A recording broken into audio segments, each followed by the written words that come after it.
This painting portrays the expansive foothills below the mountains of White March.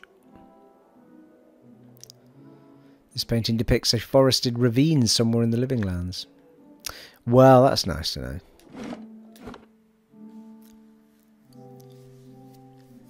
Well, this is a quite little walk-around episode, isn't it, eh? It's one of those sorts of RPGs, though. It's in the ilk of Divinity. You can go through a whole hour and a bit of not fighting or doing anything too majorly exciting other than talking to folks.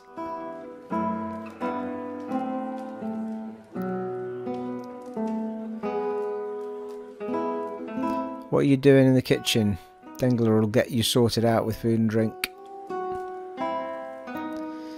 Well, it looks like it, folks. Good day, stranger. Oh, hello. Sid. A redhead stands by the fire, tuning her lute and plucking its strings. She hums snatches of a melody as she goes. First time at Dracogen. Normally, I'd have a song ready, but I haven't quite worked out this tune yet. I'm writing some chants about founding of this inn. Say, you interested in the story? I haven't finished the chants, but I could tell you about it all the same. Sure, let's have it. No, I've got to read it. It was built in the time of Hadrit's rebellion. An Edrin lady, Thainu, once had a keep here. One of the towers still stands, but the rest is said to be buried under the village. Anyway, she stuck to the side of the Empire, and a contingent of Duk Hadrit's Knights of the Crucible helped the farmers and the colonists in the area turn the keep into rubble.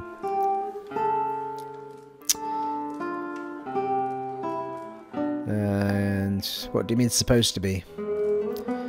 Direwoodens are an ornery lot, and the more these new neighbours met, the more they argued. They realised they didn't agree on much beside ousting the old lord.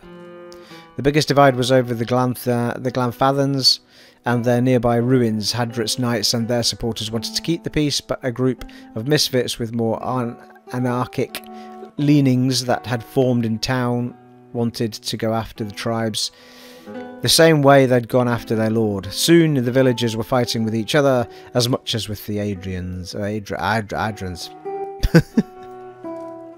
In the end, memories of the Broken Stone War and the War of Black Trees were fresh enough that the Duk soldiers won the day. I'm going to assume that's Duke's soldiers, but, you know. Most of the other villagers came around eventually, but some of the core troublemakers left to join the front lines of the War of Defiance. And others, I've heard, found their way into the Guided Compass, the most forward-looking of the Glanfathan tribes. I don't know if I believe that part myself, but it makes a good story. I want to hear about the Broken Stone War.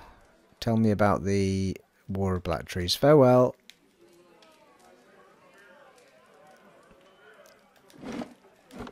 Well, there was a place next door. I think the leather guy's next door to the inn, from what the guy was saying.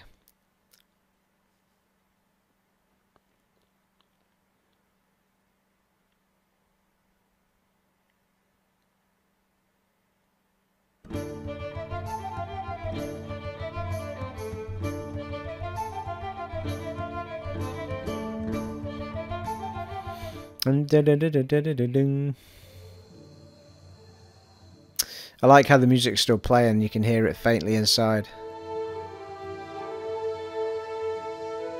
That's fragrant.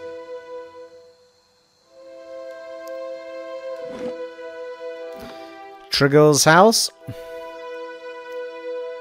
which apparently smells of dead deer and deer shit, I think he said.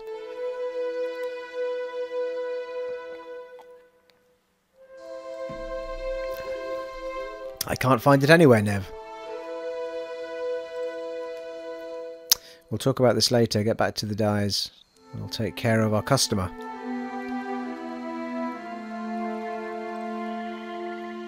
Good day to you. A sturdy, broad-shouldered man wipes his hands on his slacks. He reeks of the same foul compound wafting from the vats, and his arms are stained with dye. You looking to purchase some leather? What can you tell me about Elis Harond? He shrugs. Only that her father's men have been banging down doors and stirring up trouble looking for her. I've never met her myself.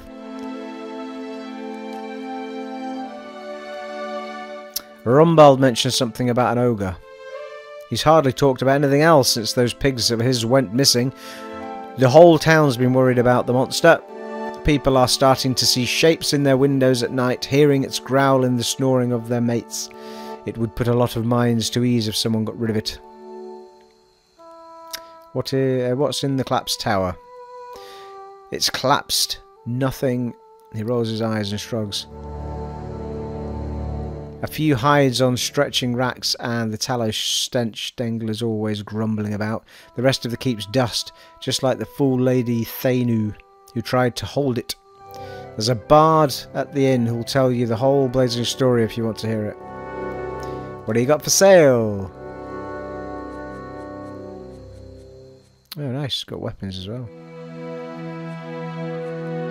Can I... Oh hello, I've got quite a lot of money now. Must have sold some decent stuff. Or picked up a lot of coin.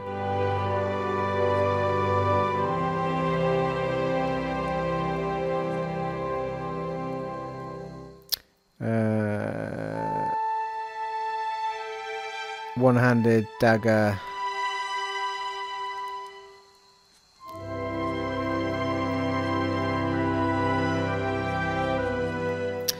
Fine hide armor, 1800.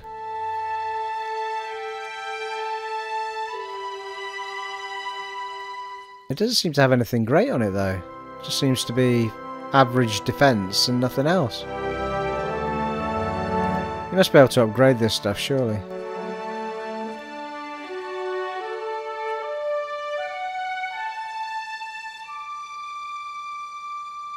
Decrease critical hit damage. Why would you do that? Oh, on you, I guess. Oh, regeneration on Trollhide belt.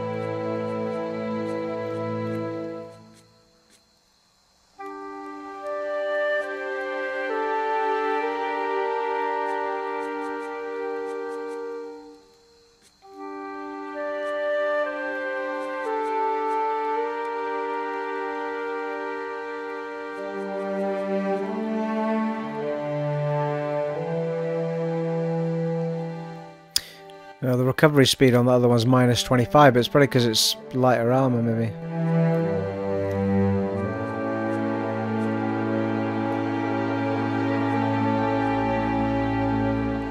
Don't think I've got anyone using daggers, have I?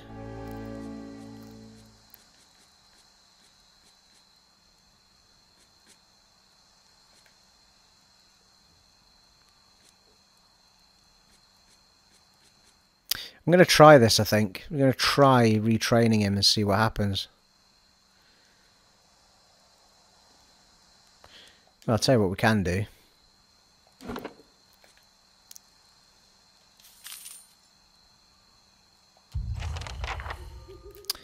We can save it and then we can try it.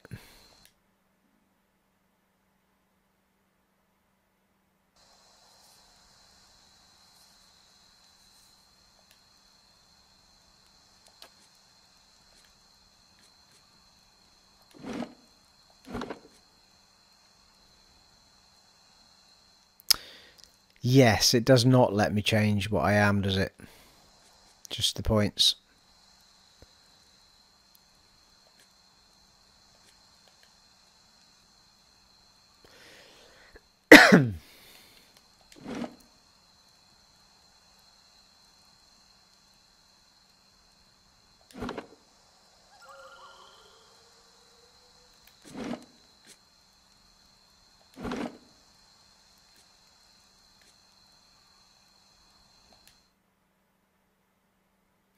Right, it was worth trying. So it's only the points you can do and it costs you 500.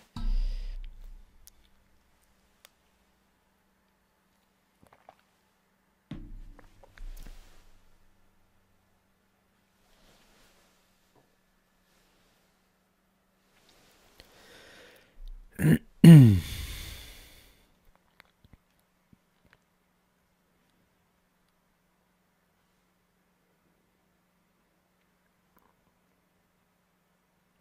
grief, come on. It's not going to win the awards of fastest loading game, is it? Stay out of my private quarters. That goes for you and Harren's bootlickers. Yeah.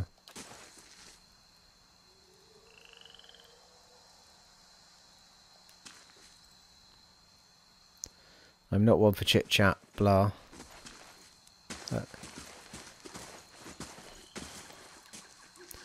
Dice filled the wooden vats. They smell of dung and plant matter. Right, very well. I put my belt on as it happens, that I've just bought from him. If that works, the regeneration belt, I assume it's health regeneration with a bit of luck. Then I might go... Well, no, he didn't have another one, did he? He might respawn another one and buy another one off him. You never know.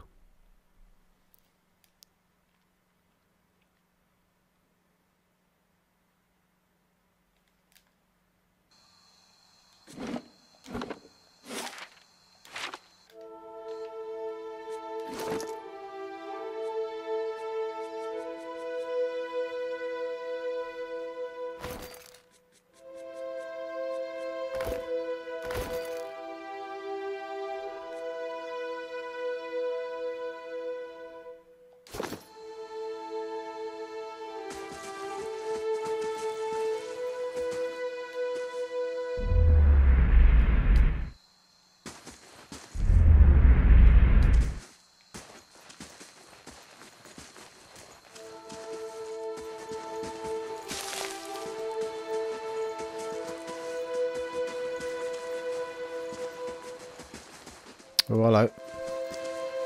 It's the tower.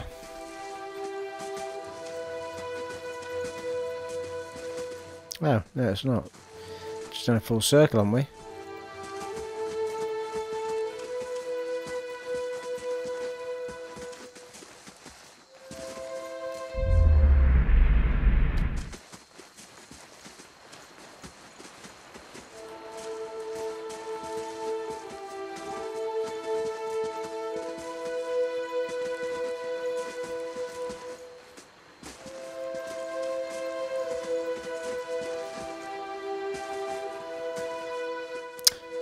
Well, that's a... Oh, hello.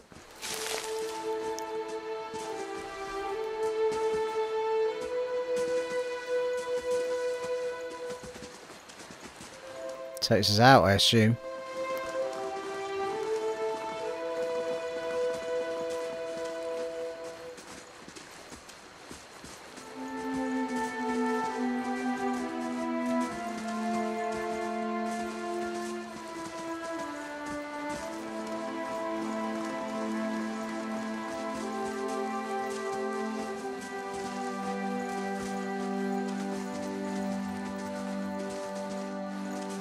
Gods keep you. A young woman leans against a wagon. One arm and one side of her face are covered in bandages with raw, rippled flesh showing underneath. A minty, tangy scent wafts from her dressing. She smiles painfully. Just ventured into town. I'm about to dry on some of my stocks. But you're welcome.